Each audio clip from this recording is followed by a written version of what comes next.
All right, welcome everyone. I am calling the meeting to order this morning, and I have 10:02 a.m. At this point in time, I'd like to take a quick roll call of our committee members. Andrew Bowden, Present. Pamela Brief, Present. Susan Landry, Present. Patricia Trouth, Present. and John Roshinsky is here. We have a full quorum today.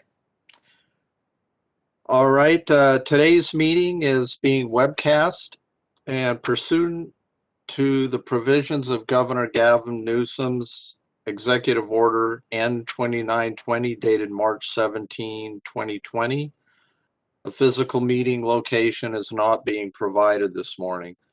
Participants watching the webcast will only be able to observe the meeting. Anyone interested in participating in the meeting to make comments and so on must join the WebEx meeting. Information and instructions to join are attached to the agenda posted on the LATC website. I would also ask this morning that the committee members please keep your microphone muted when you are not speaking.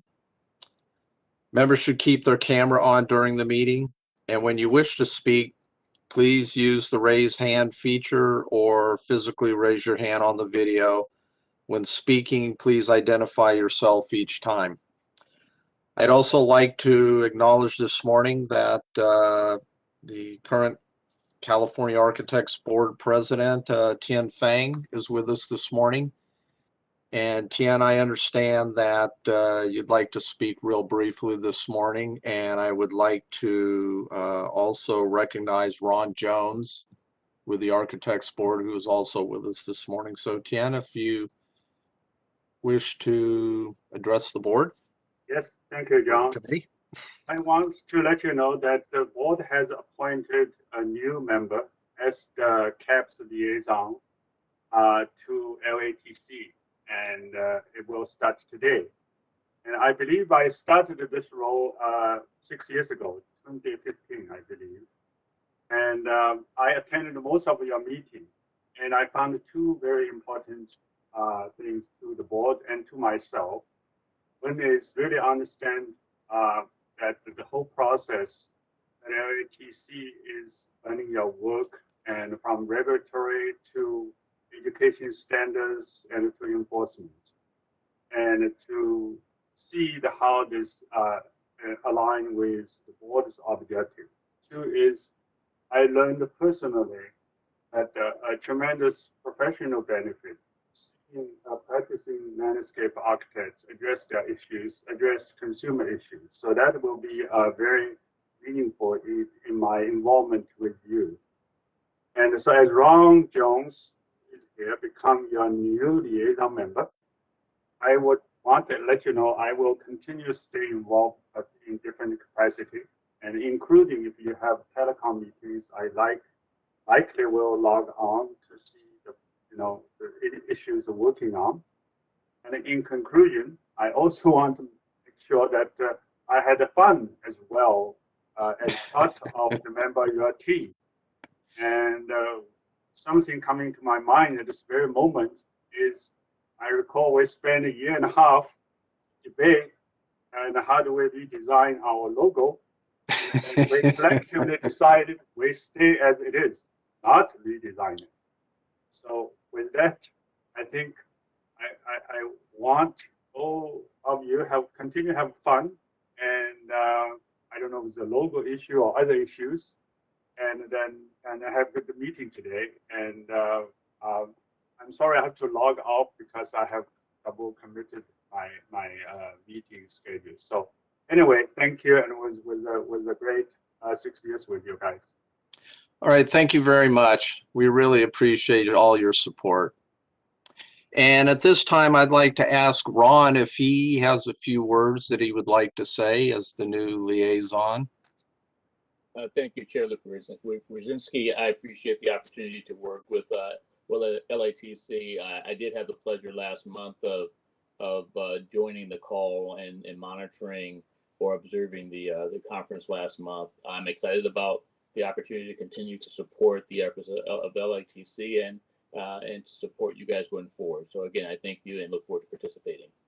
All right, thank you very much. At this point in time, I would just like to ask the other board members if they have any comments or any initial thoughts they'd like to share.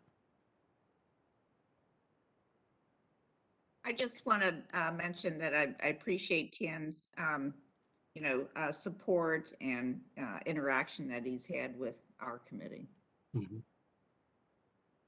I'd like to also say thank you to Tien for all of his guidance over the years. It's been greatly appreciated, and he's provided a lot of really great insight in some of our discussions. So thank you, Tien, for all of your help and support. And Tien, as a new member of LATC, I'm sorry I did not get time to get to know you more, but I look forward to seeing you on our calls and our meetings. And I want to welcome Ron to the new position. Yes, hi, thank you. Thanks, Tien. Not been too long, but we've had several opportunities to interact and have you participate with us, and welcome aboard to the new person. I forgot his name already. Sorry. Sorry about that. All right. Also, the meeting is tentatively scheduled to run until roughly noontime. So depending on how everybody's feeling, we may take a really short break at some point during the meeting.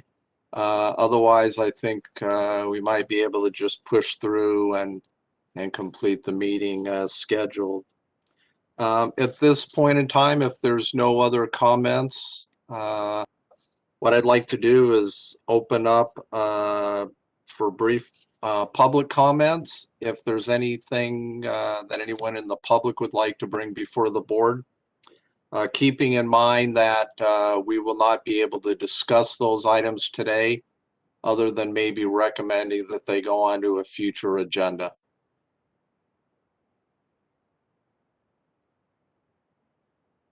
This is the moderator. We have opened the Q&A panel, which we will be using to process public comments for today's meeting. If you'd like to make a comment for items not on today's agenda, please click on the Q&A icon on your screen, type "I would like to make a comment" into the text box, and submit that to all panelists.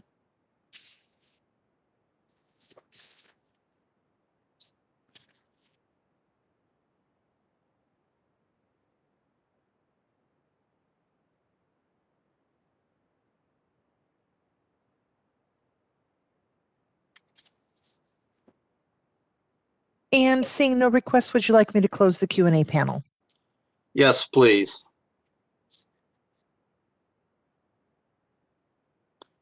All right. That concludes item C. We will move on to item D, the main purpose of our meeting this morning. Review and possible action on Landscape Architectural Accreditation Board Accreditation Standards 2021 revision. And just a little brief background on this was earlier, shortly after our last LATC meeting, that we received official notification from the LAAB in regards to their solicitation for comments on their proposed accreditation standard revisions. And so as a consequence, in order to address that, Pamela Brief was appointed to head up that effort in preparing a response, and she has been working with LATC staff in that regards. And so the primary purpose of the meeting this morning is to allow for all the other board members to have direct input in that process, to revise the draft response that we have underway, and hopefully be able to conclude our work on that today and be able to respond back to LAB at the end of this week. So with that, I would like to basically turn the meeting over to Pamela, who will make a brief introduction of the work that she's been on. And I believe that probably what we'll do is just go through each section of the draft revisions and just take them one at a time. And with that, Pamela, please proceed.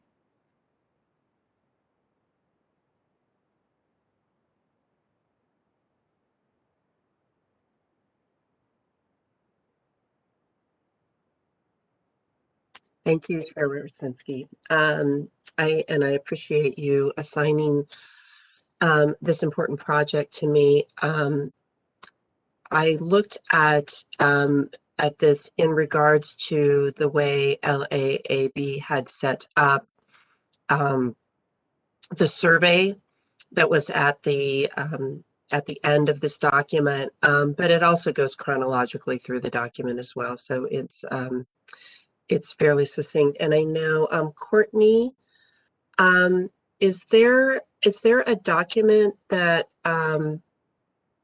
that we could share on screen, or would you prefer that I just go through sequentially? Hi, Pamela. I believe, Shelley, do you have, are we able to share the handout? The most recent one you sent me? Yeah, on the screen. Yes, hold on. Okay.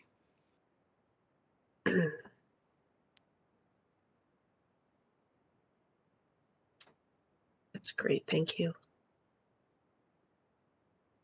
I need to change my settings here. Okay.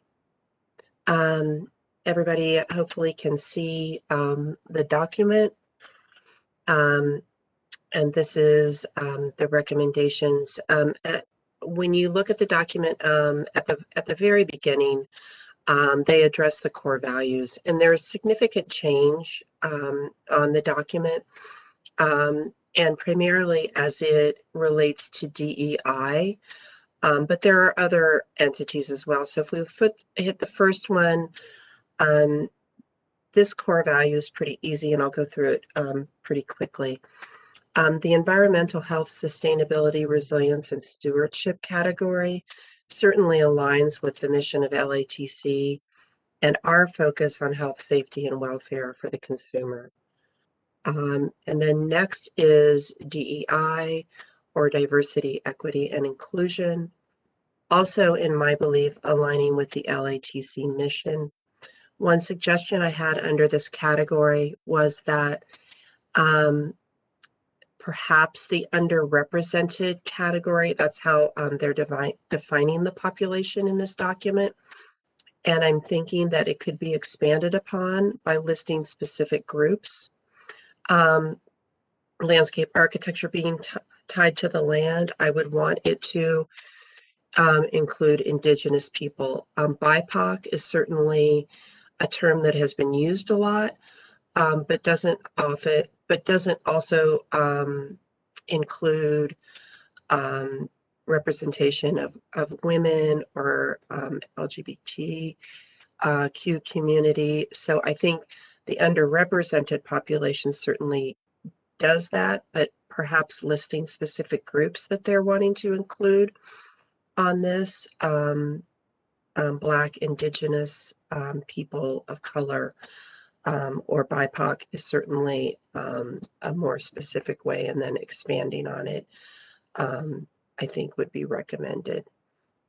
Human and community health is next, also aligning with our mission. The professional ethics and responsibility does the same. And leadership and innovation. My question here was, as of course LAAB is related to the accreditation process for schools, but I'm also wondering in this, does the current DEI considerations of LAAB direct LATC to consider how we ensure current licensees address these issues in the future. I think it would be certainly something for us to consider as it relates to the health, safety, and welfare of the communities in the state of California.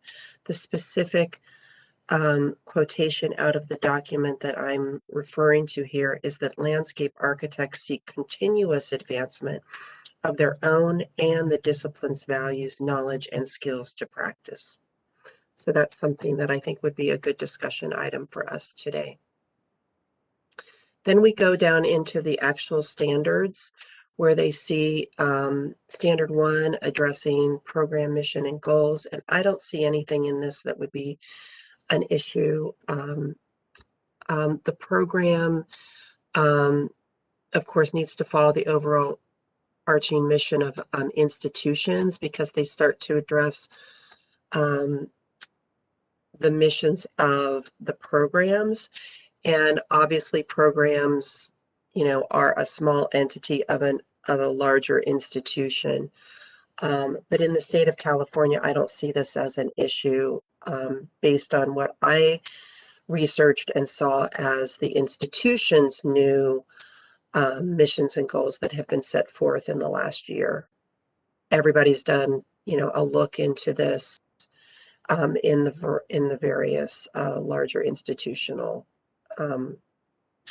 context. And so then B goes into by asking for achievable goals and effective benchmarks. I think LAAB is enabling and ensuring that these programs achieve the core values set forth. So I think that's a great request on their behalf. C addresses DEI concerns, which is very necessary. And yet I'm not exactly sure how they're going to evaluate that success. So that's something we could discuss today. I go on to say that some programs could have more resources available to them. And so achieving these core values could be easier for those schools. So maybe we look at that, dive into that a little bit today as well. And then E, subsection C, a similar comment as above, understanding that not all programs have assistantship and scholarship opportunities. E, subset G and H address equity in a very necessary way. And then we go on to 3, which is standard 2, which is a program autonomy, governance, and administration. Once again, I think the financial support may not always be there for some institutions that wish to have landscape architectural programs. And I would hate to see a program lose accreditation because of this, because they are addressing under the standard 2 category, they are addressing things that pertain to resources. There's also a section that programs are not greater than 15:1, and that may not be possible. I have seen in some of the institutions recently that because of the Zoom capability, students aren't necessarily having to be at the university proper. So this has actually allowed some students to be out of state, which has therefore increased the capacity of the programs or the number of students in the programs. If this hybrid continues, I think that's something that LAAB may want to consider, that program sizes may go up and that there may be funding issues as it pertains to this ratio again. Something for us to discuss. Number 4 is standard 3, which is talking about the professional curriculum. Under B.1 knowledge, I would recommend that we recommend to LAAB that in addition to resiliency, that they add regenerative practices under category C, resilience. And I would also encourage including the TEK, T-E-K, which stands for traditional ecological knowledge.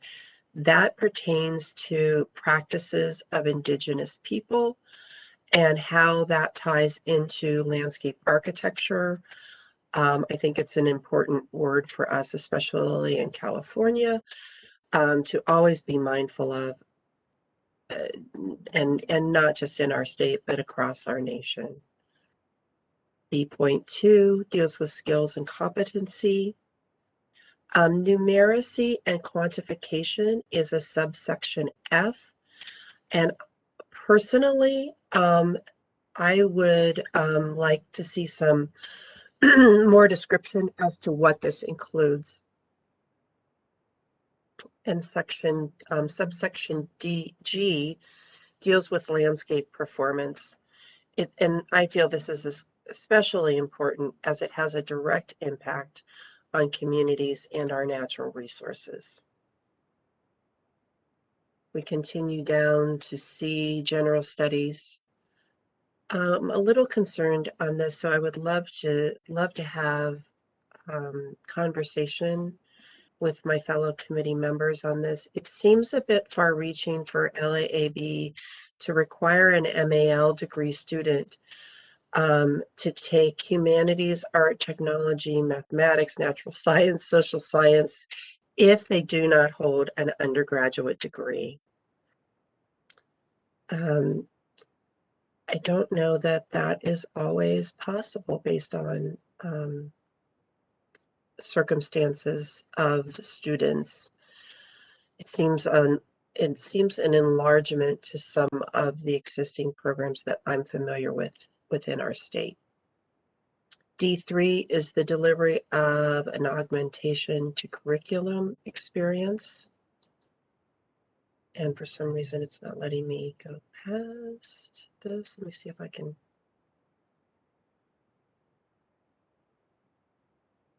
I'm not being allowed to expand past this for some reason in the document. I have page 3 displayed on the screen. Okay, thank you.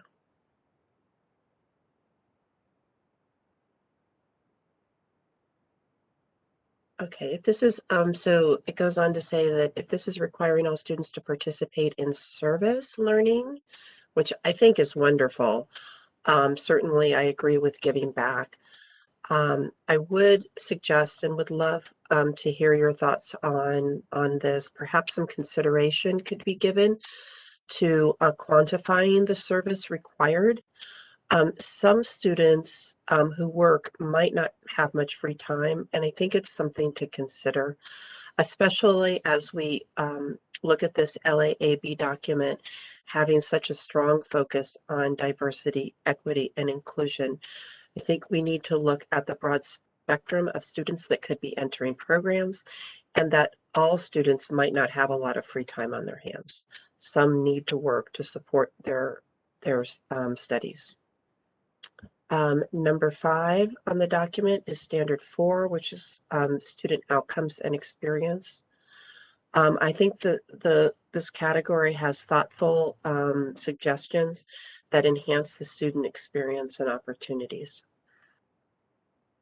Comments for standard 5 deals with faculty, and I agree with this addition. It's important for the DEI success in each program.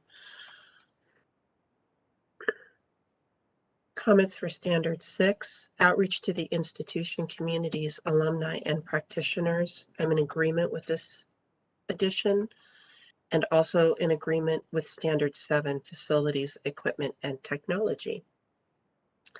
And then I added a consolidation of comments below of what I thought were some of the larger, I mean, I had small comments on certain things, but I think these are the big takeaways. To be more specific about who is being referenced when saying unrepresented, which reiterates the BIPOC, women, LGBTQ, low income, etc. I would love to have discussion about that today. taking into consideration that some programs have more money funding, some programs may not be able to provide scholarships or funds for all students in need.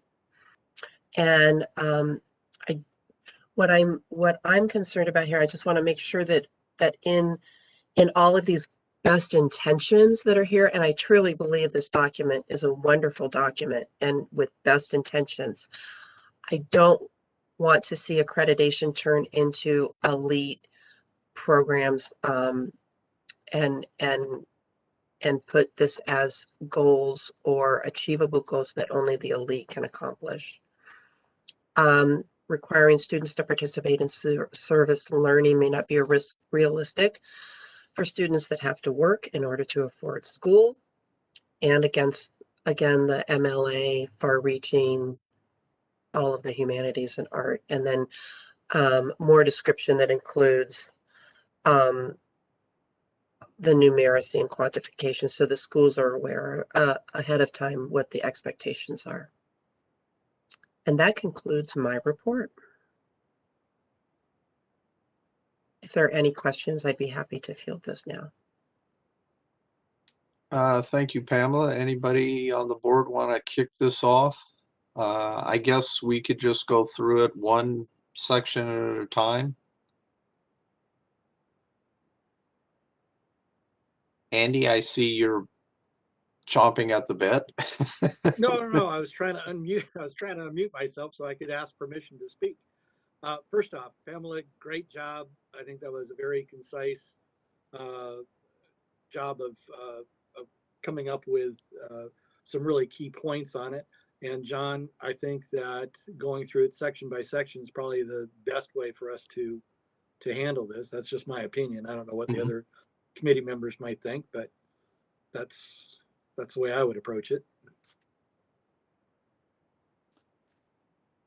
Okay, that makes sense to me. I guess I would just like to kind of kick it off with just a few brief comments about the introductory section here, looking at the core values. I agree that it seems like the primary focus of these revisions at this point have more to do with the diversity, equity, and inclusion than anything else. And I think it's important to,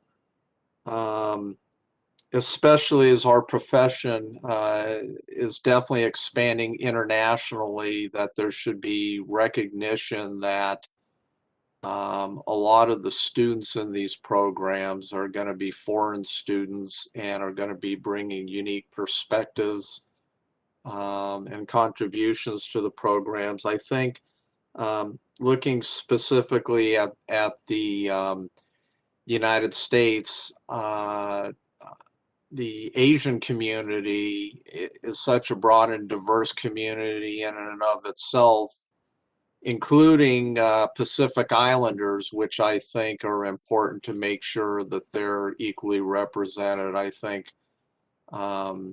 sort of parallel with the indigenous peoples here in the 48 lower states, that they provide a unique cohort as well. My other comment, kind of just in general, looking at this, is that I'm assuming that the LAB standards are focusing specifically on the landscape architecture programs themselves, and not the larger institutional program within which it is a part. Although I don't think you can entirely separate the two. And also, I think it, as you stated, Pamela, I think we cannot separate the economic factors from this at all in regards to how individual students are affording to be in school if they're having to work, and what type of support that they're receiving, either through scholarships or some other type of grant program, that type of thing. And I think that, of course, the other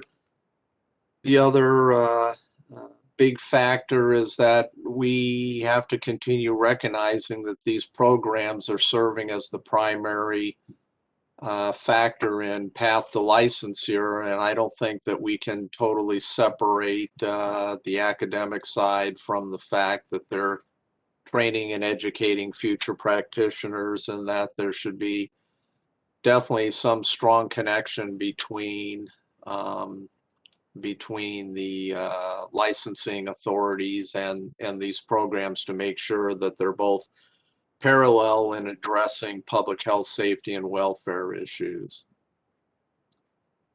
So with that, I think those are my initial comments.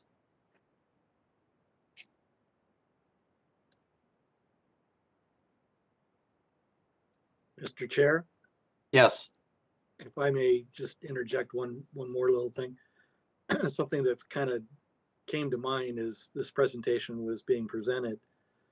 I think that we all have to kind of keep in the back of our mind, though, that our responsibility is to the people of California, and that we need to make sure that these changes or provisions that are being presented to us today, how they affect the programs that are here in California.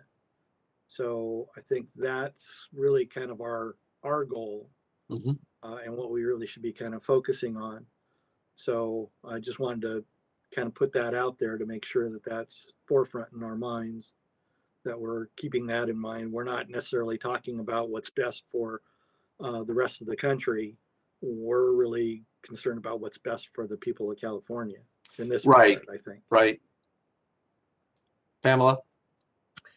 And yes, Committeeman Bowden, I appreciate you saying that.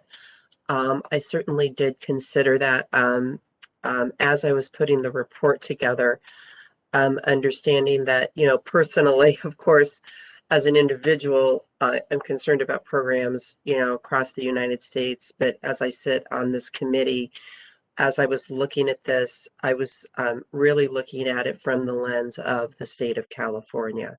And to that is why I did a little research on where other universities were with their mission statements. And most, every university pretty much in the United States, between the anniversary of George Floyd's murder, which we're coming up on the 1-year anniversary, and today revised their mission statement.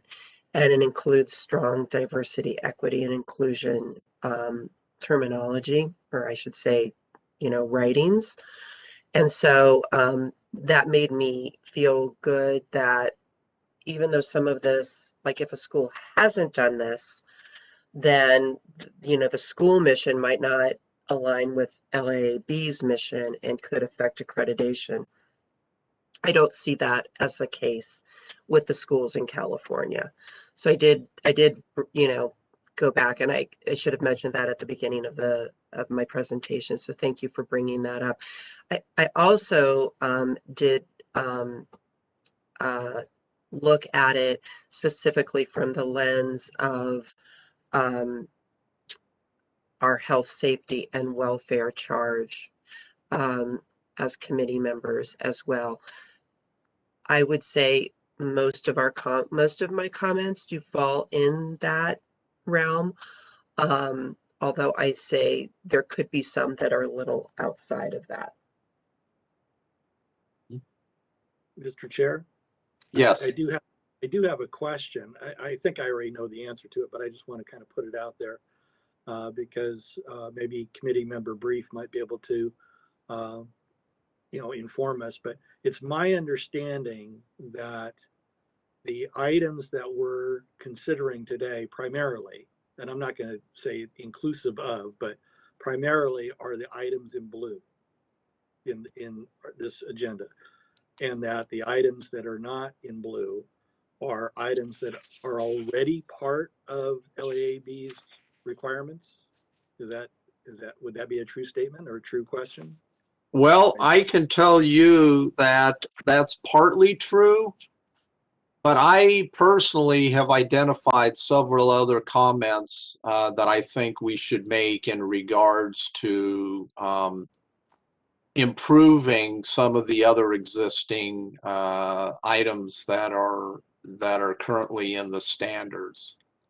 And we'll discuss those when we get to that point. So if there's other specific items that you would like and would think that it's appropriate to include in our comments back to them, I would suggest that you do so.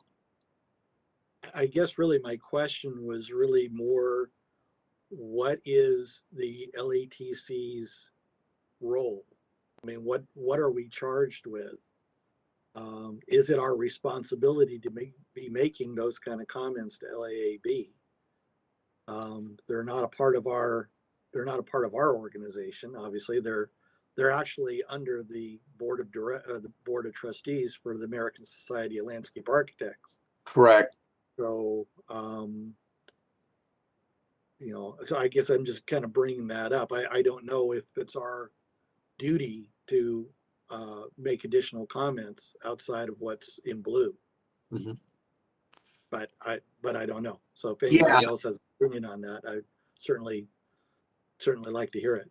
Yeah, I would say that one specific comment that I plan on making, I think, is definitely of a concern of the state of California, and I think would be a vast improvement to the particular section that I'm talking about. And we can discuss that at that point in time. So Pamela, you had? John? Susan? Yeah, sorry, I had my hand up. I don't know if you can see it because my No, I can't because your camera is off. Oh yeah, because I came in, I didn't come in through the link in the email. I had to come in through the regular website. Okay. Pamela, I want to thank you very much. This was very good. Great summary. A lot of research and work was done. I want to really thank you for that. I think this is a great conversation that we're having. It's definitely timely. I'm interested, John, to hear what it is that you think is outside of all the blue comment. But I wanted to at least thank Pamela for all her work. You're welcome, Susan. Happy to do it. John? Yes? Patricia Trouth here. Mhm. So I just wanted to comment on Andy's comment. You know, they're asking for comments on the document. So I think it's appropriate to make comments, whether it's in blue or whether it's in black. Thank you. Yeah, I agree. All right. So does anyone else have any specific comments on the introductory section here?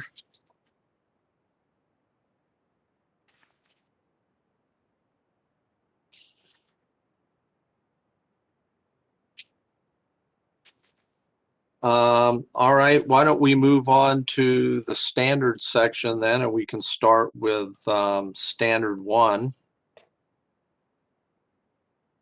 And I will go ahead and bring up, I'm looking at standard 1E, the program disclosure, which lists a number of items that are should be required to be readily available to anyone that's researching the program or that type of thing. And I think that we should add an item K because it's completely missing here. And that is, what is the program's essentially acceptance policy for transfer students that are either transferring from another degree program, or it could be inclusive of someone, say, who's earned an associate's degree in landscape architecture and is interested in transferring into their program, or some other accredited type of program that that I think, in my eyes, warrants at least the possibility of being accepted in there. And I think these programs should be very straightforward on what their policies are on that. So anyway, I'm recommending that we add that item to our response back to them, because I think it's a very important thing that seems to be completely missing from this informational list.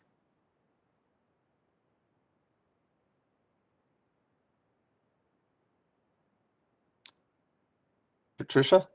Yeah, no, I agree with you, John. I think that's really a good point that you bring up, particularly here in California, because our community college system is so robust.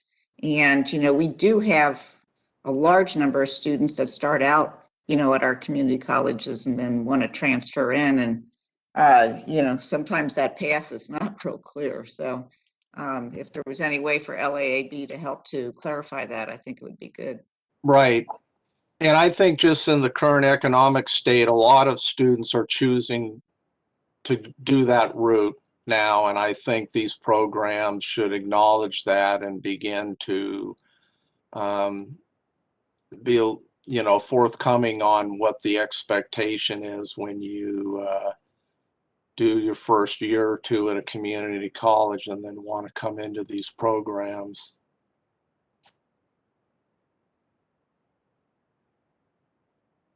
If I might, Mr. John, I Chair, agree. I would like to say, as we are looking at this from our LATC lens of ensuring, health, safety, and welfare in with the consumer of the state, do we want to look at how this would make a difference in that context of perhaps by saying something to the extent that, like, by limiting, or if you're not giving clarity to how people might pursue a degree and then a path to licensure, you're sort of reducing the realm of how you get there, right? That you have to start out at a 4-year school, and and that's not what everybody does. And you're right, more and more younger people are deciding to go into community college to get their basic education requirements completed, and then they transfer in when they get into the robust parts of the program. So yeah, I think it's warranted that it, from a standpoint of path to licensure, and then more, more variety, more people to choose from within the profession, right? If you're the consumer, that would be a good thing. Mm-hmm. But I think we do have to, we don't have to, but I think it's our charge to look at it from that standpoint. Mm-hmm.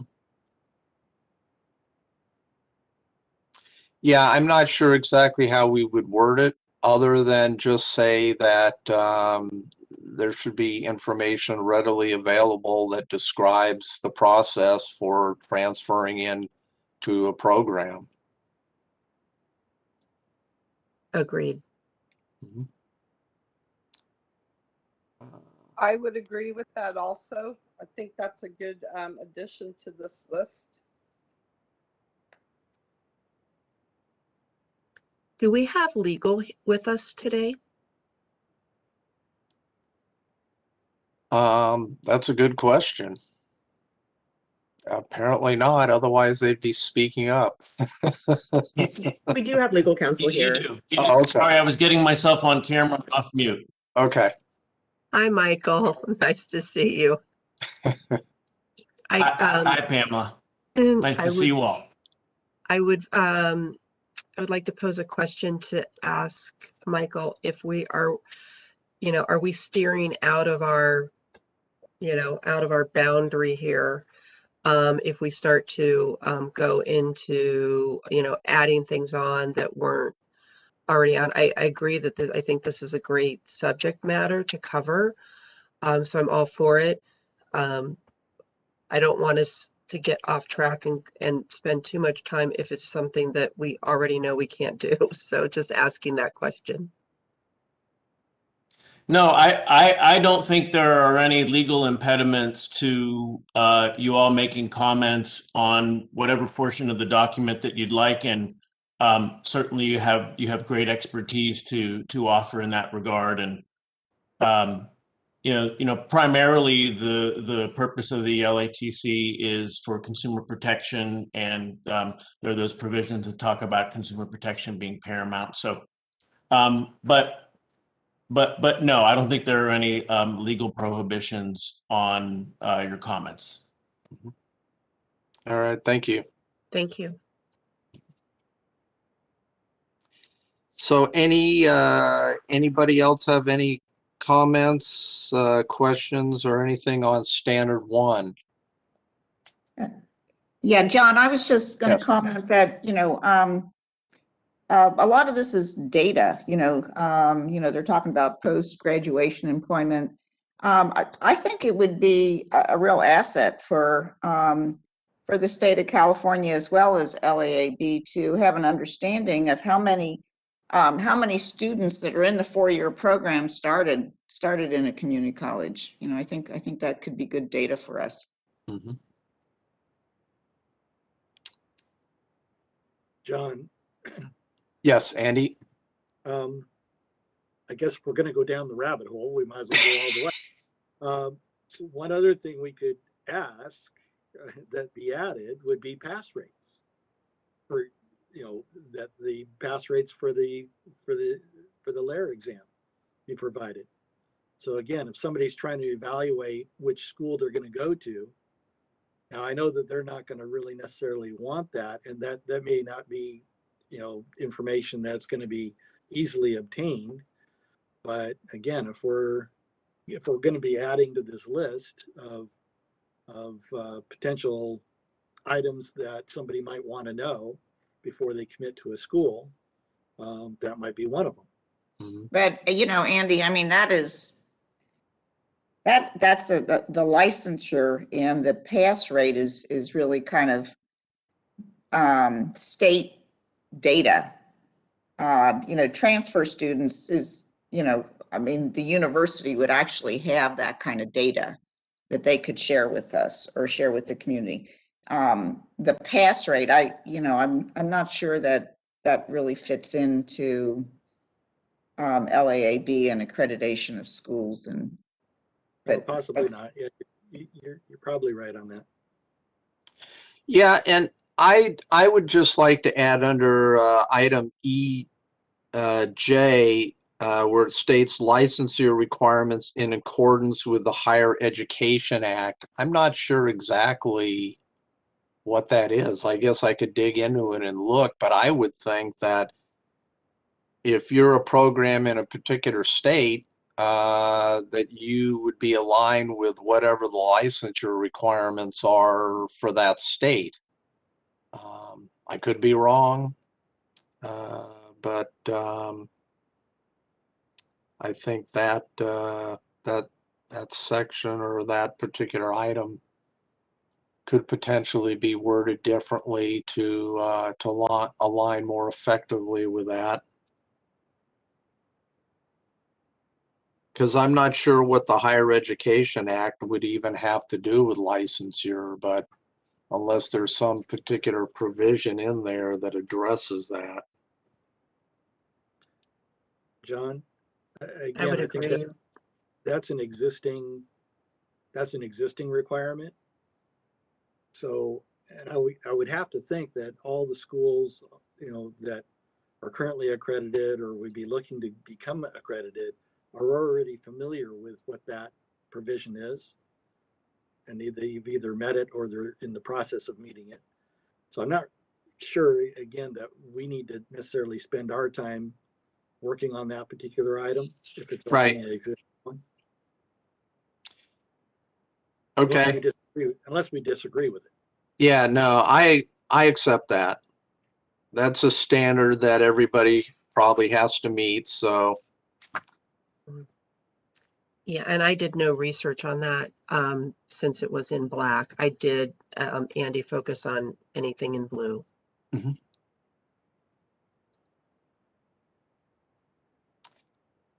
All right. Is everybody comfortable with section 1 or standard 1? Yes. Okay, why don't we move on to standard 2, the program autonomy, governance, and administration.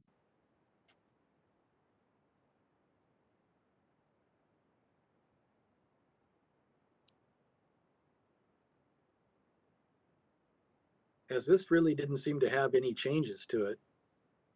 I mean, it all was, in black, so it's part of their already existing requirements. Right. Yeah, the only comments that I had were essentially item C, assessment 4, where they're talking about sort of like faculty, what the expectations are in regards to their performance and that type of thing. And I guess it's up to the individual programs, but essentially teaching people coming into the teaching arena, giving them the support that they need in regards to building their syllabi and just sort of like instruction methodology to begin with, where they're able to teach effectively and not have to spend a lot of their time focusing on how to do that and be able to focus more on what the subject matter at hand is and address that. So and the other, I guess the other general idea that I had is there's when they're talking about developing these programs and developing faculty to run them, there doesn't seem to be any language in here whatsoever in regards to faculty members requiring licensure or anything like that. I guess that's up to the individual programs if they want to hire licensees to teach certain courses, that type of thing. They can do that, but there doesn't seem to be any mandate that they have actually qualified, competent people to teach any specific course.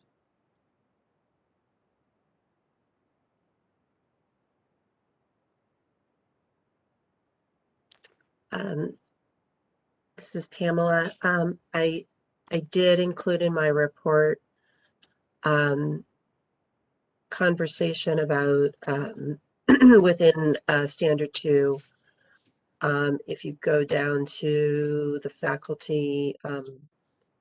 faculty number in D, assessment 1 is that student and faculty ratios in studios are typically not greater than 15:1. Now they do say 15, typically, not greater than 15:1. However, I know some studios in the state of California schools that are currently accredited have had larger numbers. So that was one concern of mine in this. I think in addition, if we jump up to B on the institutional support under assessment 2, that funding is adequate for student support such as scholarships and work study programs. Certainly I am all for that.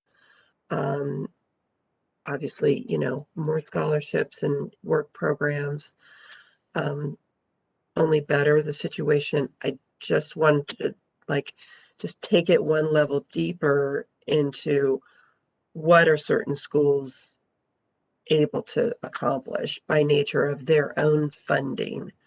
And that may be something that I think is important for them to look at because they're so strong on this DEI lens, and that's commendable.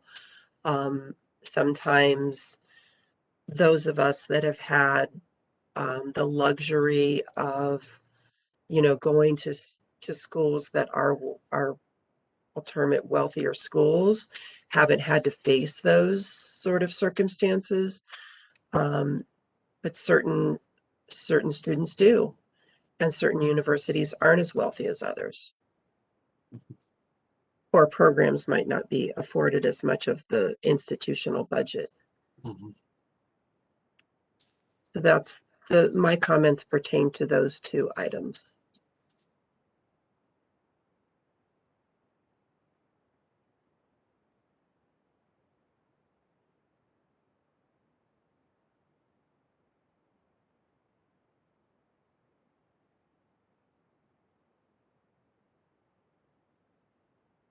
All right. Any other comments? Concerns, questions? All right. Why don't we move on to standard 3 then, professional curriculum.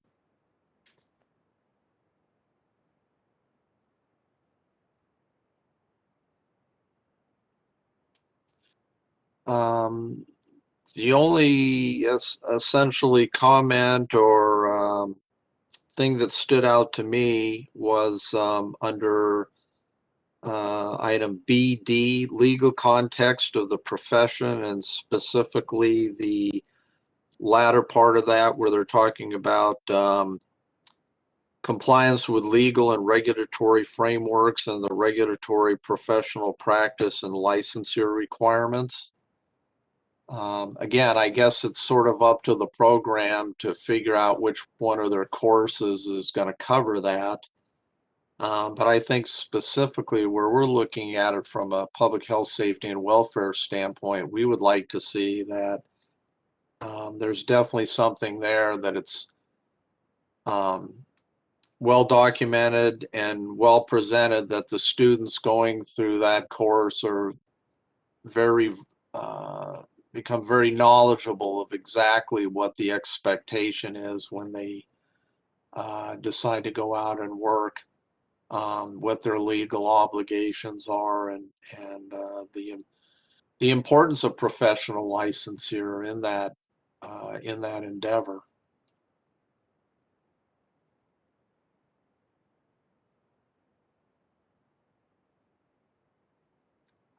So, Patricia?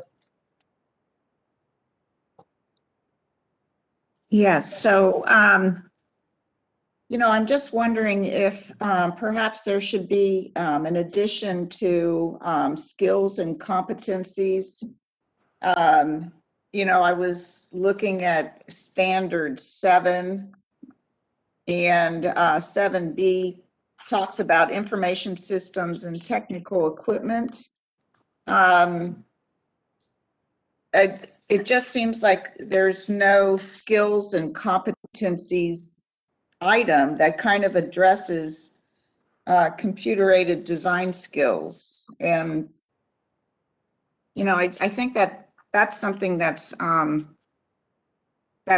missing. I think that it needs to start being tracked. Many of us are practicing professionals, and that's probably one of the first things that we want to check out on a prospective person that we want to hire. And, it's not listed under skills and competencies. However, in standard 7,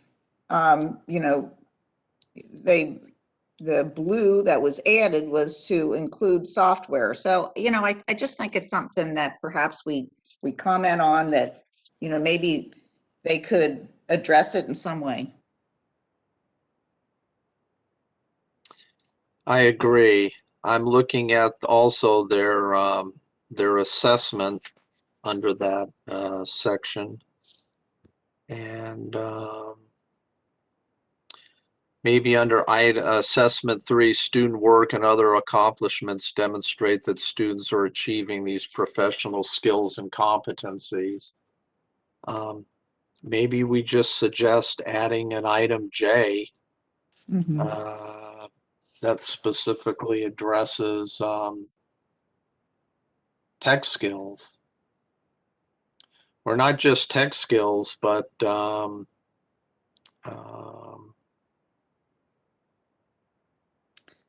all computer related design skills. You know, it's just, yeah, it's booming, and I think it's pretty appropriate that it be at least documented somewhere. right.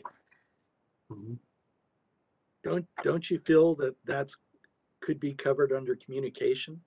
I mean, it doesn't specifically say it there, but I mean, you know, the computer skills as far as plan preparation and things like that would be part of the communication. I mean, I don't know of a program, you know, at least in California, that isn't already almost all computer.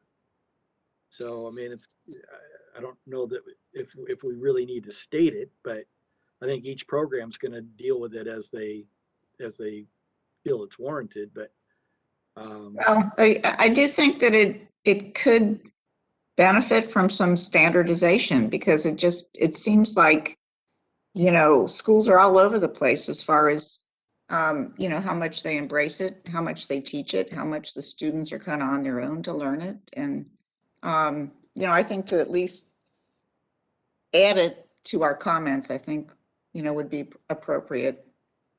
I'm not saying to go into a lot of detail on it, but it is something, like I mentioned earlier, it's one of the first things that, you know, I'm asking about and looking for when I want to hire someone. So I think universities need to kind of acknowledge that, in that, you know, it could perhaps be a little more defined in their curriculum. John? Yes, Susan? Since you can't see me. Yeah, just speak out anytime you want to say anything. What? Just be my normal self? Okay, I will. In regards to computer, I would also say it's technology.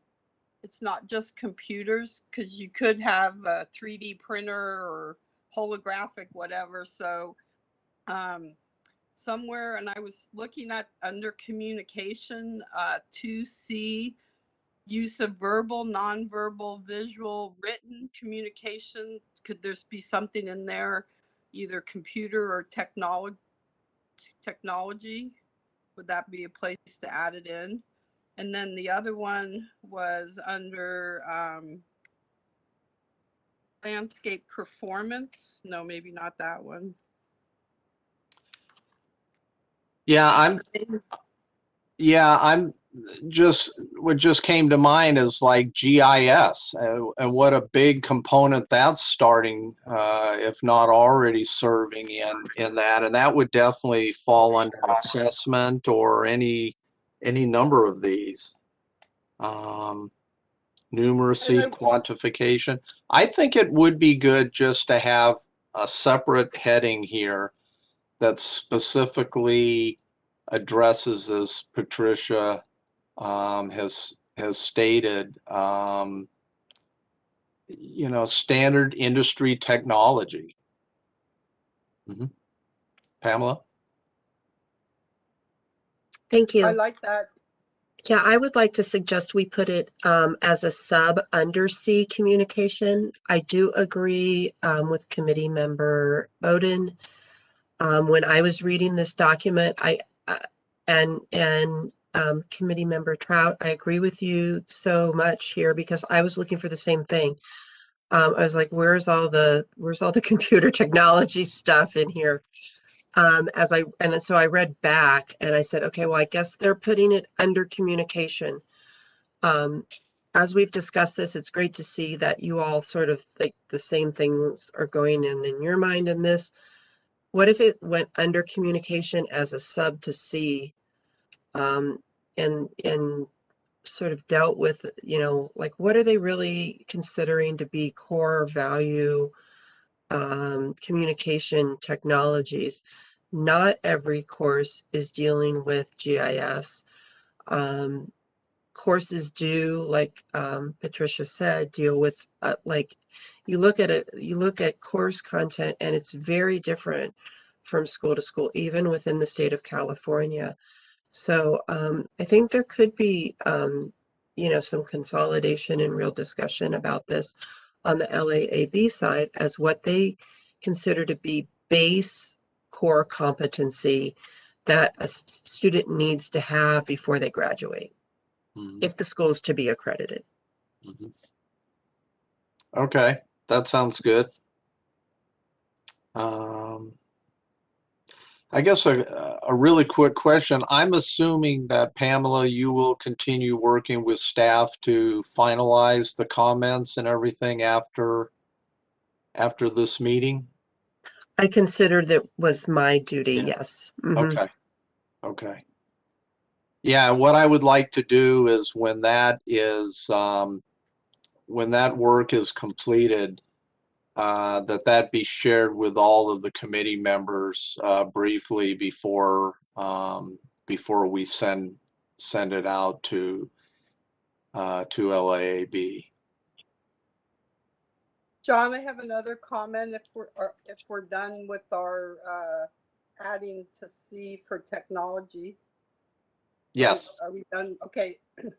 I'm looking at 2E, landform and landscape engineering. It starts out with the manipulation of the land. It seems like, I don't know how to put it in here, but whether the word restoration or it puts it in a negative tense. We're going to manipulate the land, and so it's accessible, safe, and ecologically sustainable. But could there be some other word added about restoration to put it in a more positive? Not taking out manipulation, but something to frame it more positively. Does that make sense, Pamela? Yes, it does. Tell me where we are though on the document. I did lose. Oh, I'm sorry. Skills and competencies, number 2, E, landform and landscape engineering, i.e. the manipulation of the land through grading, drainage, water management, and other landform processes that are accessible, safe, and ecologically sustainable. I thought maybe instead of just the manipulation of land, the manipulation and then or restoration. Understood. I'm not good grammatically, but No. I get what you're saying. No, I got it. Thank you. I like that. manipulation seems like such a Yeah, it's but not positive. a lot of meaning. Well, it has a lot of meanings also. To me, manipulation has a very negative connotation. To me as well. Understood. Mr. Chair, may I be recognized briefly? Yes, Michael. Okay, I wanted to address the comment about the document with the comments being shared to the full committee. I'm not sure that I just want to make sure that the purpose of that would not be to have further discussions, because that would not be permitted in terms of the Bagley-Keene Open Meeting Act requirements. Certainly, as it is sent, it could be provided to the rest of the committee as an FYI. But any discussions we're going to have about comments, I think, based on the timing of the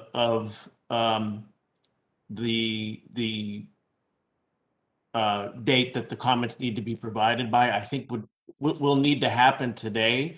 And then I would anticipate that there would be a motion to entrust your committee member to consolidate those and send them on. Unless we're going to have another meeting, and I don't think that's probably No, that's not the plan. All right, I stand corrected on that. my concern or my suggestion was to be that the committee members be copied on what the final response is back, just for their record. I'm assuming, and we could work with staff on this, that be posted somewhere, at least where staff can access it on the LATC site. Pamela? In conversation, I totally understand that. Yes, thank you, Michael. So here's two questions. Is it possible for the document to go out to the committee so that each committee member can like just look at it to make sure that their comment got picked up appropriately, and then comment back to staff if it did not? Does that still create the meeting scenario? I think it would be difficult to do that without creating a serial meeting. Understood. I do. Yeah, I thought that was going to be your answer. So just Yeah. confirming that. Yeah, okay. As like, because I am one of the newer LATC members, so I want to make sure I'm understanding the context correctly. Yes. So Okay. certainly two members can discuss an issue. Members can discuss individually issues with staff, but as that moves on, the next step, if there's another communication, it would become a serial meeting. I think it would be very hard to do that. Right. In this context, at least. I totally get that. It seems to me as well from my recent training. So yes, I took a lot of notes when it came to this category because it's obviously easily like without any bad intention, it's easy to do, and we've got to be very careful that we don't do that. So I'm hence my questions. Okay, and then I also want to know, I am taking notes, but I just want to know, is staff also taking notes at this meeting? I believe it's being recorded. Oh, it's being Yes. recorded. Yes, that's true. Mhm. Okay, excellent. That answers my question. All right. Well, if we have no more comments on section 3, although I do have just one brief comment on item C, general studies, and item C2, where it states a professional degree at the master's level that does not require all students to have an undergraduate degree before receiving the MLA shall meet requirement 1. That seemed a little confusing to me in regards that how would you be able to go for a master's if you never earned a bachelor's degree? I think that needs to be cleaned up a little bit. And more precisely, they don't state what type of undergraduate degree. Are they referring to if you don't have like a BLA or a BSLA so they should be just a little more precise in exactly what they mean in that statement. And that I think I would just pose that as a question to them more than anything else. Pamela? Yes, and I went so far as to say in my report that I felt that they were far-reaching in this to start to go into this sort of like really talking about basic education requirements and all of that within a master's program. That's not typically what a master's program is about, in my understanding. And I'll be direct in asking our committee if they could be referring to an extension program or a certification program in their conversation here. Do they consider the UCLA extension program an MLA program? It's not, right? It's a certification program. Because Right. that's the only, I mean, but still most people have a bachelor's degree that enter that program. I'm not seeing what this is, what the purpose of this is, I guess. John, I would ask the question is, what MLA program has something that you don't need an undergraduate degree of some kind? I cannot think of a college or university that says, oh, come get an MLA, but you don't need to have an undergraduate degree. So the statement in and of itself doesn't make sense to me. Right. The whole number 2, I think, should be either deleted or my sense is what they're trying to state is that if you are receiving an MLA, that you should have had something as listed up above, whether it be in fine arts, liberal arts, natural science, for you to develop opportunities outside your area of interest. It has nothing to do with whether you have an undergraduate degree. You have to have one to get an MLA. Right? I mean, is Right. there any program that lets you do that? Pamela? In the state of California, I'm not aware of any of our programs that would allow you that. Andy? Well, I had similar thoughts on this, on C2 on this as well. Mine's a little bit more direct though, where I didn't understand where it says the last 2 words of that sentence, says requirement 1. There's nowhere in this where it says what the requirements are. It's just say see general studies number 1, and then it gives the stuff, but it doesn't say requirement 1. So Right.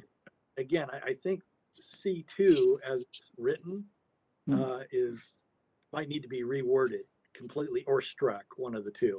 Yeah. Because it's poorly worded as it's presented in my mind.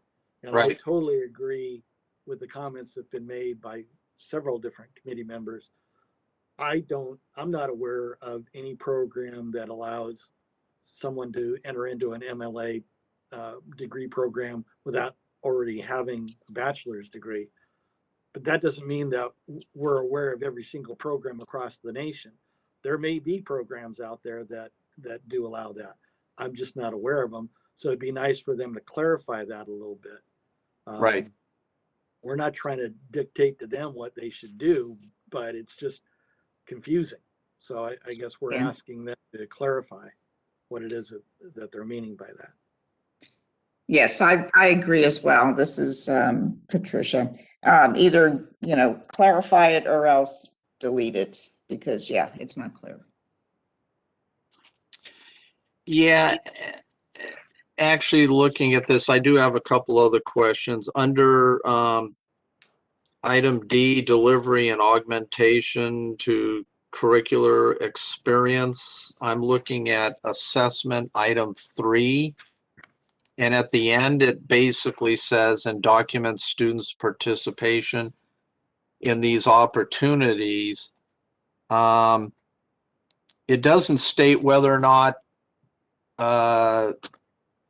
that those opportunities are an actual requirement or if they're voluntary. In other words, if a student just chooses not to participate, are they penalized or somehow they're deemed not meeting the requirements for graduation or whatever? So I think it would help that be maybe worded slightly different so that it's clear what the expectation is.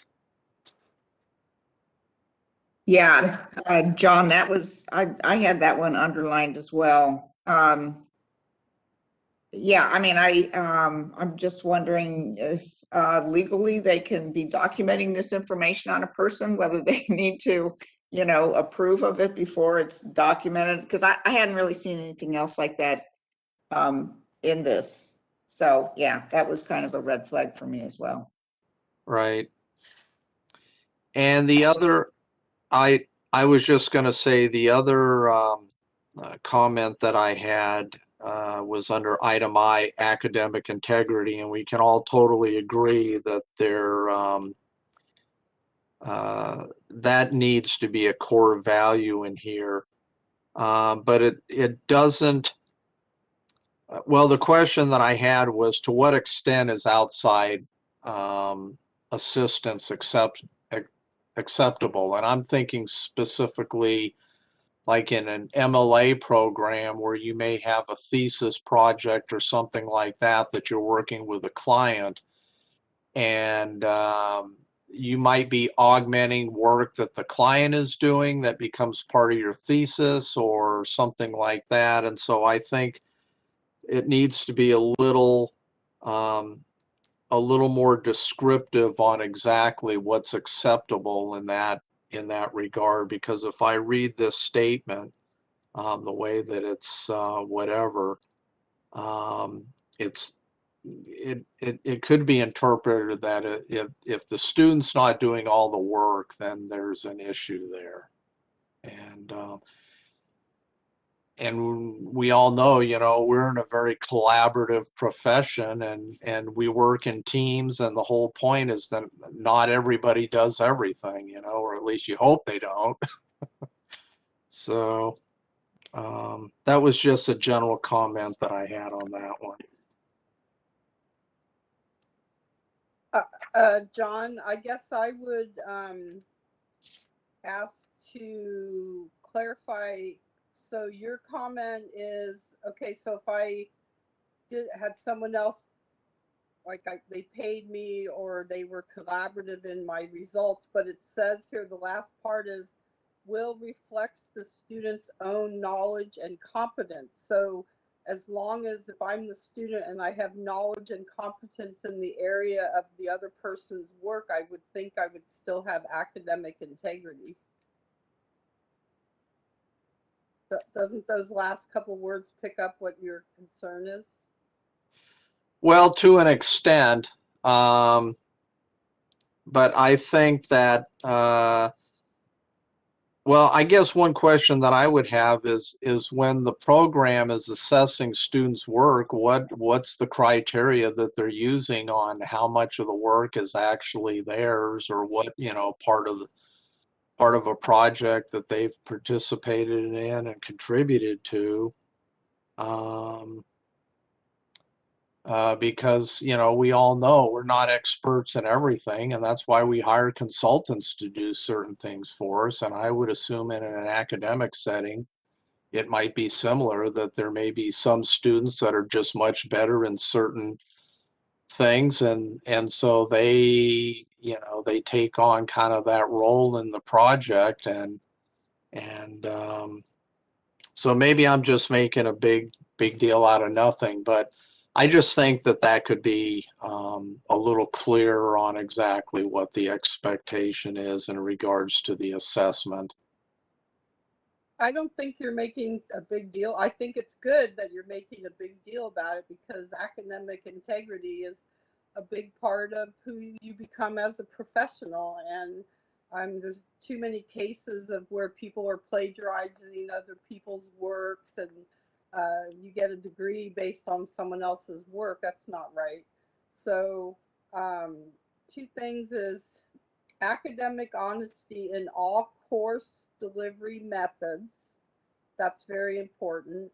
And then the second part on the first sentence is, for that student who takes an examination or submits projects work. So just like if you're going to cite someone else's work in your presentation, you have to cite the source.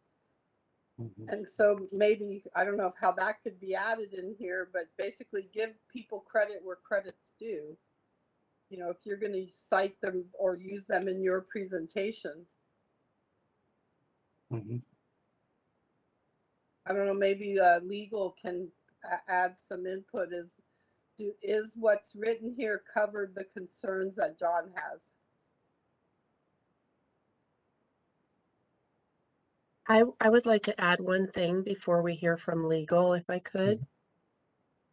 I think my interpretation when I was reading this was that this was more about they're adding some words to this versus like this isn't a whole new paragraph. Right.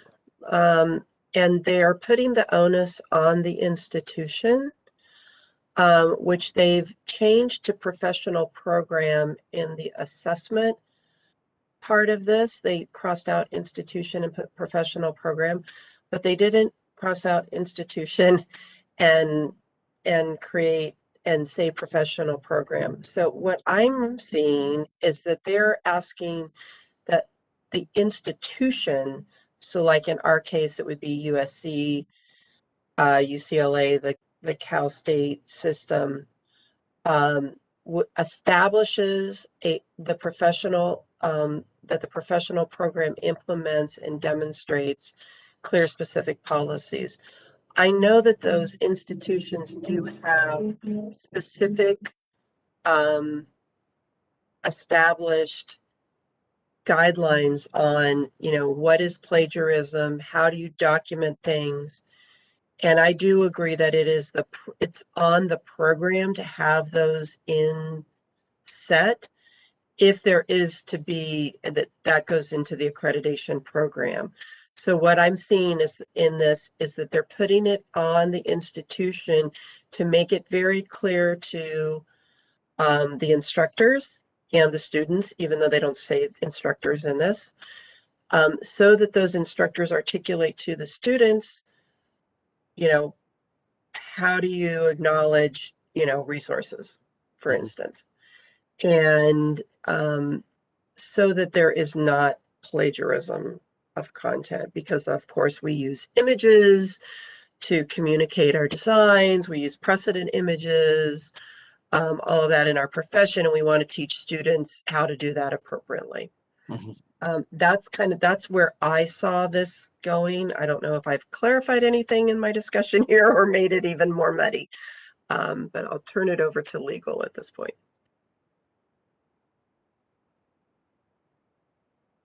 No, I think you're right, Pamela. I think this probably has more to do with just the general policies of the institution in regards to the things that you mentioned. But it still, at least in my mind, still kind of begs the question when you're working in a collaborative fashion, essentially, who really gets credit for the work?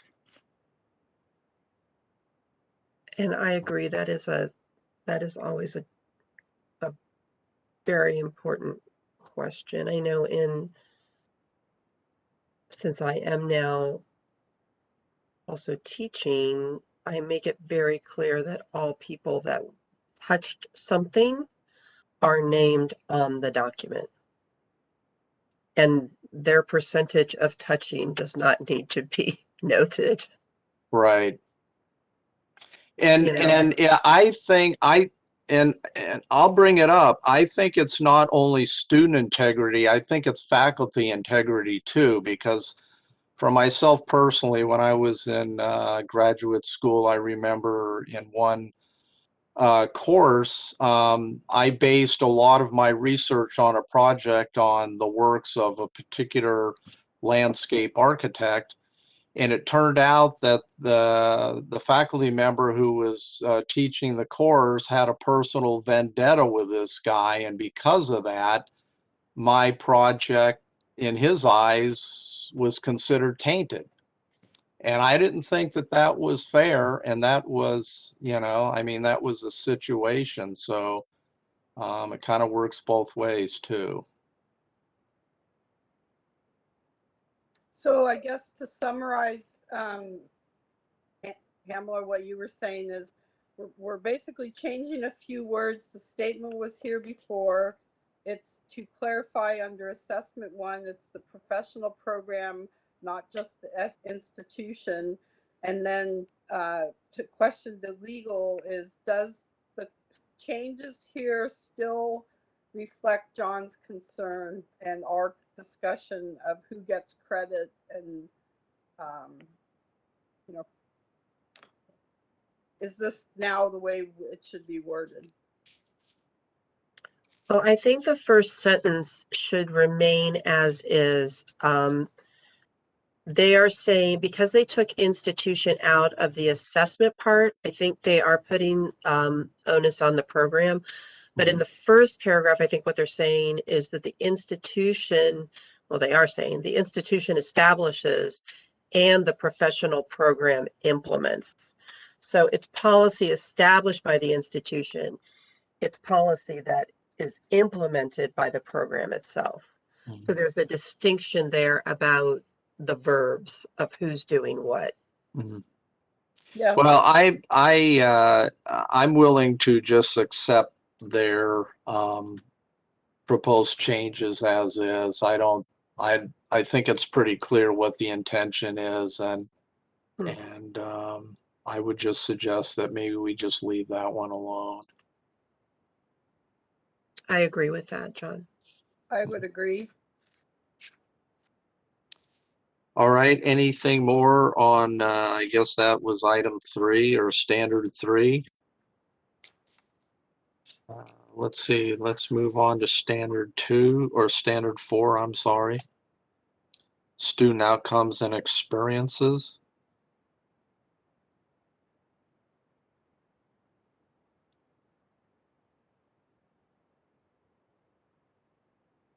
The only comment I had at all was under item C, student experiences.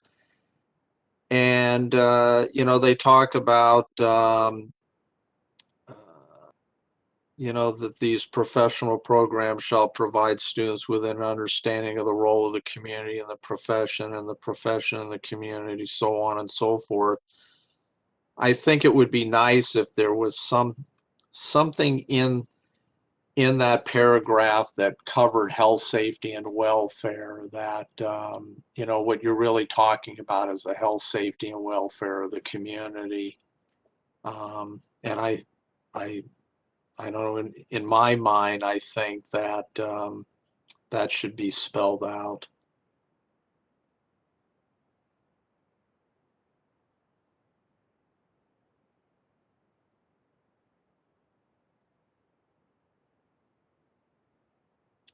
And I will add, in my report, I said, merely that the suggestions were thoughtful and enhanced the student experience.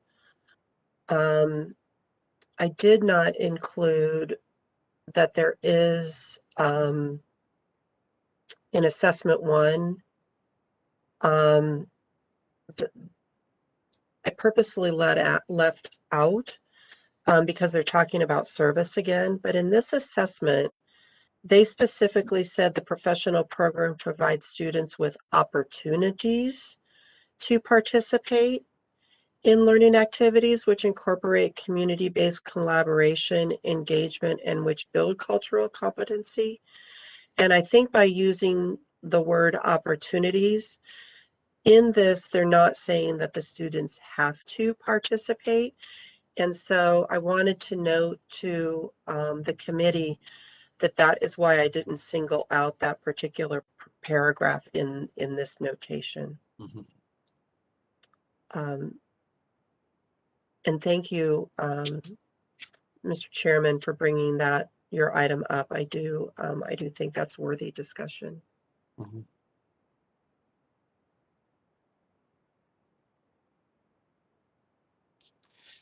Yeah, it never helps to, even in these opportunities to continue educating the students on essentially what the interrelatedness is of anything and everything that they do within the profession. And from our standpoint, that really is the health, safety, and welfare of the public. And that's the only comment that I had on that.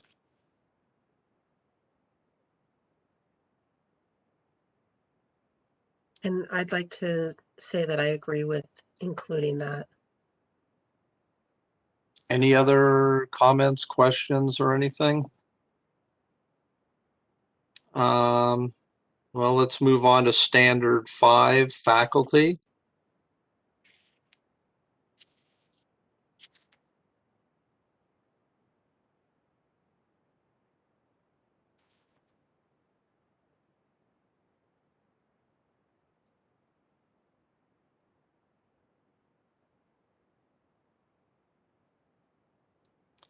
Well, I guess that was an easy one.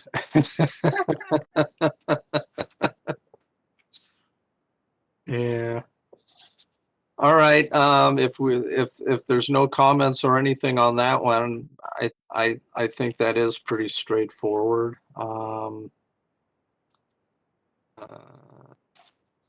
Let's move on to Standard 6, outreach to the institution, communities, alumni, and practitioners. And I would just like to state that I think that I think maybe even in that title that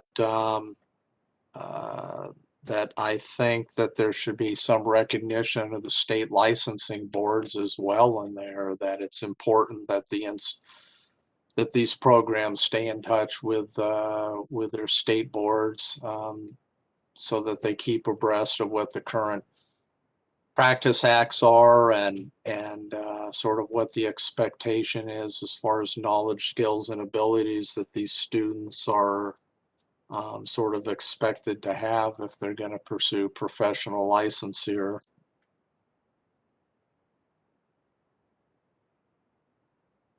I agree that that should be included, and maybe in addition to being in the head title of outreach, but also under B, interaction with alumni and practitioners, because it talks about programs staying engaged with the alumni and practitioners to create partnership in building the depth and capacity of the professional program. So somewhere in the title of B and somewhere in the main title of Standard 6. And I don't know if you would say state or regulating board, regulating agency.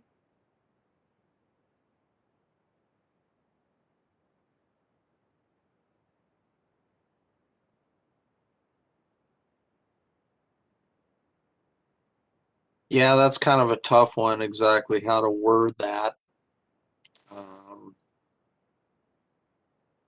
Well, regulating agency would apply versus just the word state. Yeah, state regulating agency. I think that does cover it, Susan. Mm-hmm. Yeah, I agree. Because I don't know about the rest of you, but I think that you know, our mission is to protect the public, and I think part of that is through promotion of professional licensure as a very important aspect of that, and so I think that there definitely needs to be some type of connection there in that regard. So if we do add it to B, interaction with alumni, practitioners, and if we add state regulating, does there need to be an assessment below? Like assessment 3 that's being added, the professional and program engages with alumni practitioners in a way that reflects, support, and promotes. Well, engagement with the regulating agency would be to reflect, support, and promote the regulations. Mr. Chair, Yes, I Andy? would like to suggest that what Susan just mentioned be pushed up to A. And so it's interaction with the institution, state agency, and public. And then there be a new assessment 3 added there, basically stating what Susan just mentioned. I like that, Andy. Yeah, I agree. I think that's really where it belongs. If we were going to make a suggestion for incorporating the state agency, I agree. that it goes in at A rather than in B. Right. That's really, you know, that's alumni and practitioners, and I don't think the state agency, you know, has anything to do at that level, but it does with the institution and the general public. Right. That's a very good recommendation, Andy. And then the Well, assessment 3. I had to get one right. You're always right, Andy. Darn it.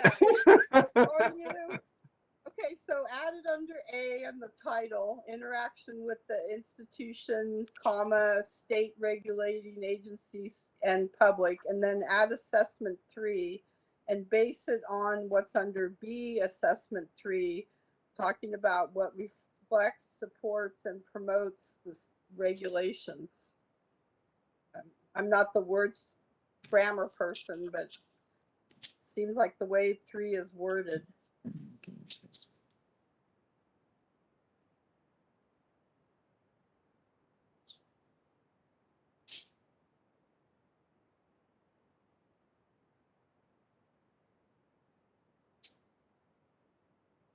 Do we want to recommend that in addition to state regulating agency, that we say state and local regulating agency? Do we want them to be that specific within the like if they're working on a project, let's say in Los Angeles, it would not only be state regulations that they would be looking at, but they would be looking at local as well. But then we're just a question there. Well, that's why I didn't use the word state. I used the word just regulating agency. Okay. Because I think that Yeah. I think really we need to keep in mind that this is for a program to be accredited by LAAB. Right. So, you know. Yeah, state. Or just regulating agency? Whichever takes precedence over each individual state. Yeah. We can't. Okay. We can't. So regulating agency versus state regulating agency. Do we need Whatever to it be happens that to be. specific? I think they can wordsmith it once. They just need our suggestion as to. Yeah. We're just Okay. they add to category. Okay, so we'll just include regulating agency unless anybody strongly disagrees with that. No, I agree. I do think that we might want to provide some insight into, what would be in assessment 3. Right. And and just as an example, we can use our own efforts where LATC has met with various programs just to meet with the students and give a presentation on professional licensure and protection of the public health, safety, and welfare. I would say just something to that, to that effect, opportunities for students to interact with regulatory authority in regards to professional practice and maybe just to that effect, something like that. You would hope that in their professional practice courses that there's some outreach in that regard anyway, but it we know that there is a slight aversion by a lot of these programs to even kind of speak licensure, but that's a fact that there's no way around.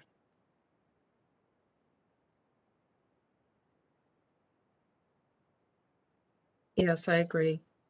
Okay. I'm clear on that one then. Unless anybody has other comments they want to add. No, I can't think of anything right offhand. I guess we can move on to Standard 7, Facilities, Equipment, and Technology. I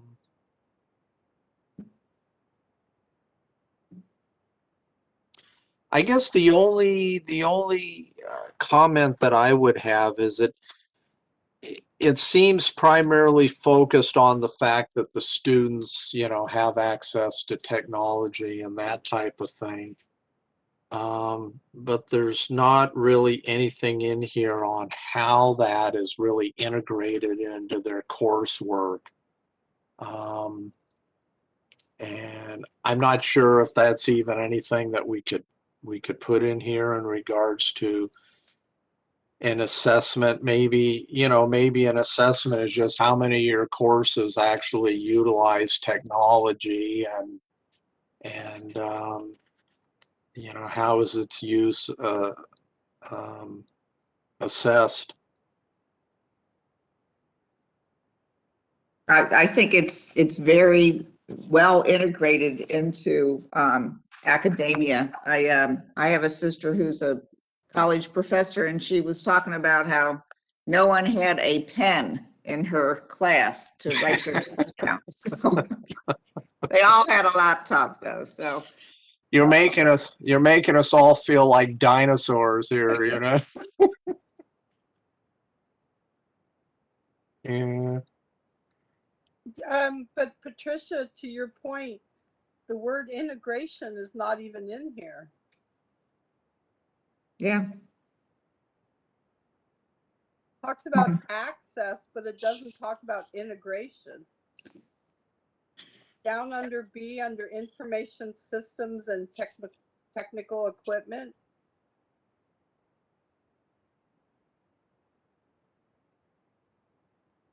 The technical equipment needed to achieve its mission and goals. Technical equipment integrated to meet the integrated, maybe in that part of the sentence. Guys, are we getting kind of into the weeds? We're kind of wordsmithing a little bit here, and I'm not sure that we really need to be doing that. I mean, I think most institutions require their incoming students to have a computer. Right. And I think that most of the LA programs require not only that they have a computer, but they have access to CAD. Mm-hmm. So I think it may not be our duty or our job to try to tell LAB what they should be telling the students that they are required to have. Those right. requirements are probably already set. And all we just need to do is be saying, okay, well, the information systems that are going to be required, whether or not we feel that we agree with that. Well, I was just going to say, I have one quick comment on that.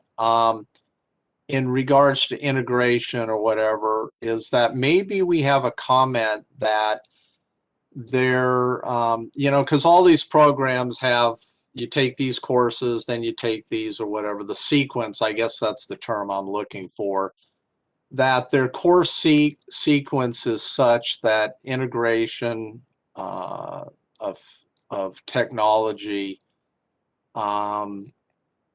is supported by the sequence of the course. In other words, you don't go through, 2/3 of your sequence before you have your first CAD class or something like that.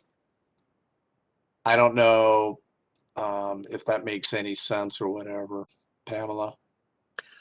I agree with what you are saying. However, I don't think this is the standard number for that to fall under. I think that falls further up the document. Right. We addressed that technology issue into that one, and that was the professional curriculum. That was standard number 3. This is, in my interpretation, I had no comment to this because this was talking about specifically the facility where they learn, the equipment and technology available to them. And the only thing that I see that is a potential issue is that they're saying that this stuff is supplied by the institution or the program. And that's not really the case. I mean, everybody has their own version. You buy a student version of that.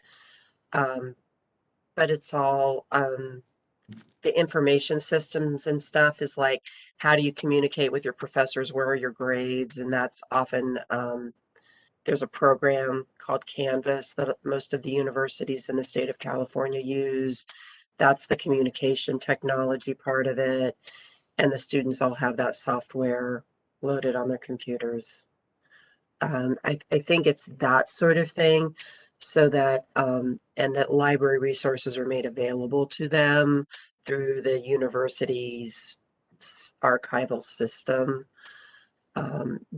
That was my interpretation of this standard number. I'd like to make a comment on what Andrew said. You made the comment saying a student is required to have computer. Well, but what this whole standard 7 is saying, and especially when we're dealing with a variety of socioeconomic people at different levels, I may not have a computer.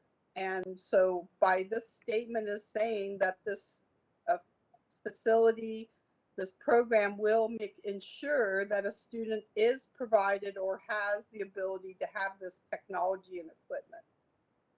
And so you can't say, oh, you are required to come with a computer.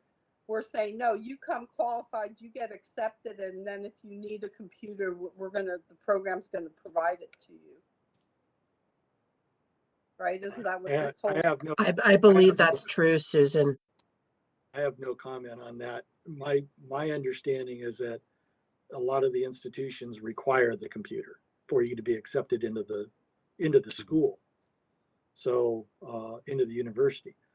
I may be mistaken on that. I'm out of my element, so I'm not going to comment any further on that one particular one. But I am just going to draw some analogies here because I know that one university in California, I'm not going to name which, was when they had their LAAB accreditation team review, one of the correction items that they had was on their library resources. It was felt by the accreditation team that they didn't have sufficient enough materials in the library at that particular time. Now I'm going back maybe 20 years or so ago. Since that period of time, obviously technology has changed and people now have access to the web and internet, and they can get a lot of these reference materials online. But I think that's kind of where this originally started from, as far as library resources as being part of the LAAB accreditation requirements. So I think we have to kind of take a look at all of this in that, under that lens. The facilities is, do you have a physical building? Does it have air conditioning? Is it accessible? Does it have the necessary resources within the building so that students can come in and actually have a class? I mean, it's those kinds of things. So this is just kind of a catch-all in my mind. It's the last requirement LAAB has on their list. So, but as far as the computer being required or not, maybe I misspoke and I apologize. It is what it is, but it's not, I think, for the LATC to make any kind of determination on that. It's just the program and the universities are going to determine that.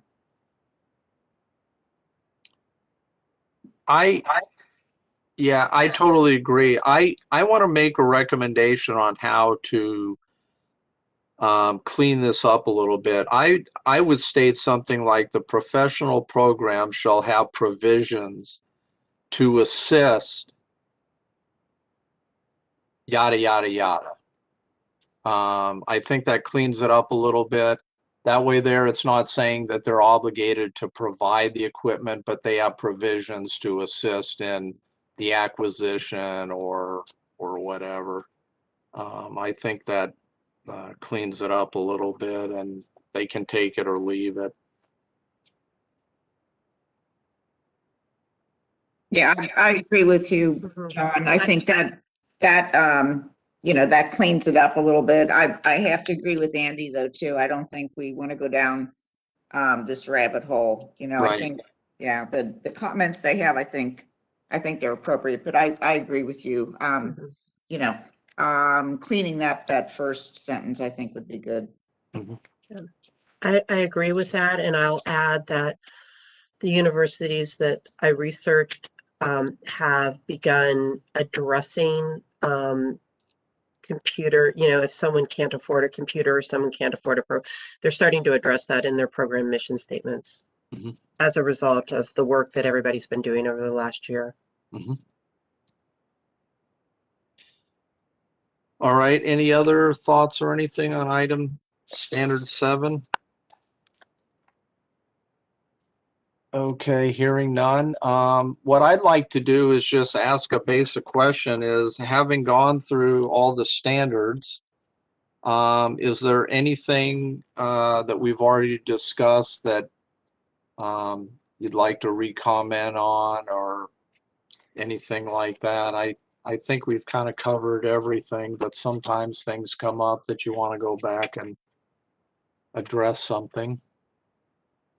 I would say that this has been a lot of great work done, Pamela. I'm very impressed in your research and all the things that you've summarized here. I'll focus back in on the one word of manipulation. It seems like everything is so positive in this document, and you throw in that one word. It's kind of like, wait, so if there's any other words in that vein, that I would say clean them up, but otherwise the document's very positive. It is integrating of the MDEIs, so I think it's a good step forward.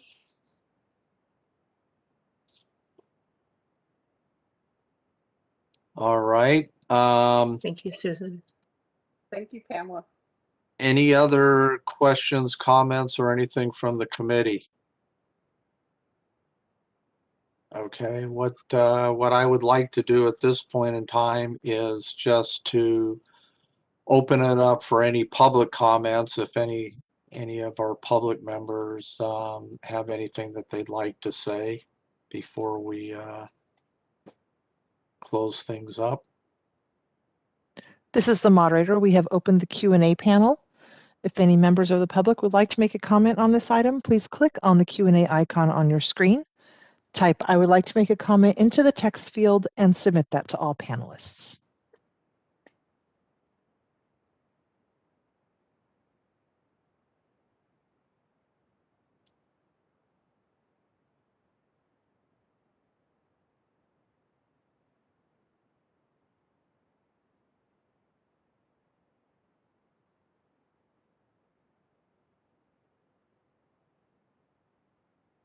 And having received no requests, would you like me to close the Q&A panel?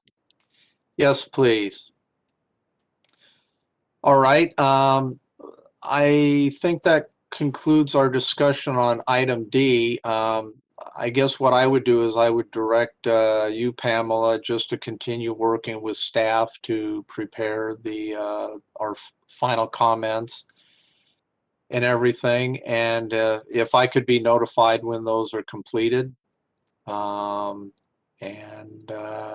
With that, unless anyone else has anything else to add or whatever, I thank everybody for your participation this morning. I think it was an excellent discussion.